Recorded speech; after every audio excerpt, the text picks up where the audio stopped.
அன்பே வா படத்தின் படப்பிடிப்பிற்காக சிம்லாவிற்கு எம்ஜிஆர் அவர்கள் சென்றிருந்தார். சீன எல்லையோரம் சென்றபோது நமது இராணுவ வீரர்களை போய் பார்த்துவிட்டு வர வேண்டும் என்று மக்கள் திலகம் எம்ஜிஆர் அவர்கள் விரும்பினார். உடனே அதற்கான அனுமதியை பெற்று அங்கே சென்றார் எம்ஜிஆர் அவர்கள். அதற்குள் எப்படி ஏற்பாடு செய்தாரோ தெரியவில்லை. நிறைய ஹார்லிக்ஸ் பாட்டில்கள் வந்து சேர்ந்தன.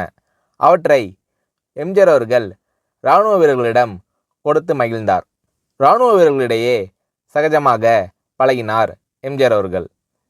அங்கே ஒரு காயமடைந்த வீரர் எம்ஜிஆர் அவர்களை பார்த்ததும் அப்படியே ஆனந்த கண்ணீர் வடித்தார்.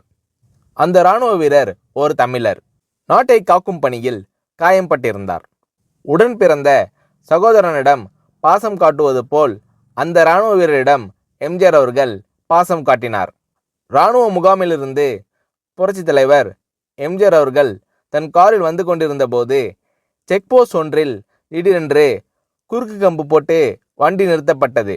குளிர் உடையில் தன்னை போர்த்தி கொண்டிருந்த ஒரு இராணுவ வீரர் எம்ஜிஆர் அவர்களின் கார் அருகே வந்து நின்றார். சோதனையிடப் போகிறார் என்று நினைத்தபோது அவர் எம்ஜிஆர் அவர்களின் காரின் கதவை திறந்து எம்ஜிஆர் அவர்களை பார்த்து நலம் விசாரிக்க தொடங்கிவிட்டார். எம்ஜிஆர் அவர்கள் வருவதை பார்த்துதான் குறுக்கு கம்பை போட்டாராம். அந்த இராணுவ வீரரும் ஒரு தமிழர், எம்ஜிஆர் அவர்களின் ரசிகர்.